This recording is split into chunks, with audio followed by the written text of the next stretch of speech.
Always a pleasure having you join us.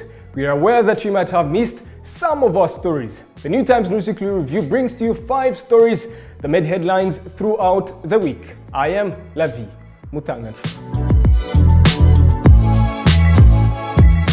The Rwanda Investigation Bureau this week handed over the case of terror suspect Rusesabagina to National Public Prosecution Authority.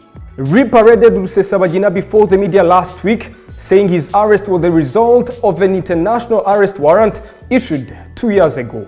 According to Rwandan laws of criminal procedure, the prosecution has 5 days to produce the suspect before the court. Rusesabagina faces several counts, including terrorism, firebombing, kidnap, and murder. In other news, a cabinet meeting held this week resolved to push back the nighttime curfew to 9 p.m. The decision came 2 weeks after the government had directed that curfew hours should be brought ahead, starting at 7 p.m. through 5 a.m. as part of measures to fight COVID-19. The change, which is likely to be a relief to many, especially the working population in Kigali and other urban areas, came after the country was recording moderate daily infections of the virus.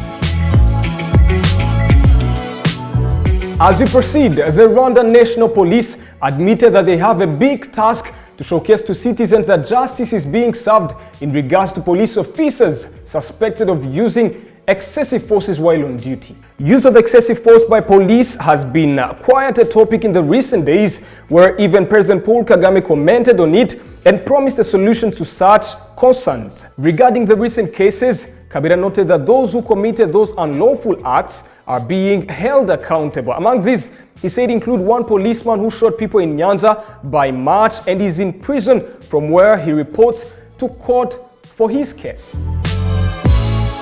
Now, in academic-related stories, international schools have petitioned the Minister of Education over the feasibility of conducting end-of-year exams within school premises.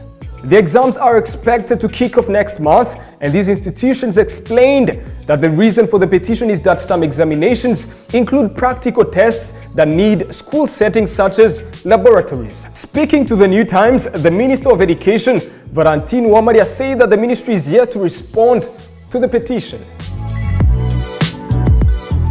Now let's wind up with sports news. Rwanda Cycling Federation announced that preparations for the 13th Tour du Rwanda have started and that tentative dates for the race have been set. While the decision is pending approval from the World Cycling Governing Body UCI, the 2021 edition of the annual Tour du Rwanda is scheduled for February 21st through 28th. Meanwhile, the 2020 Rwanda Cycling Cup has been indefinitely postponed amid the ongoing COVID-19 pandemic. And of course, this marks the end of this week's New Times News Weekly Review. We remind you that this is just a review. For more details on these stories and many others, visit newtimes.co.rw. I am Lavi Mutangan, wishing you to have a very wonderful week ahead.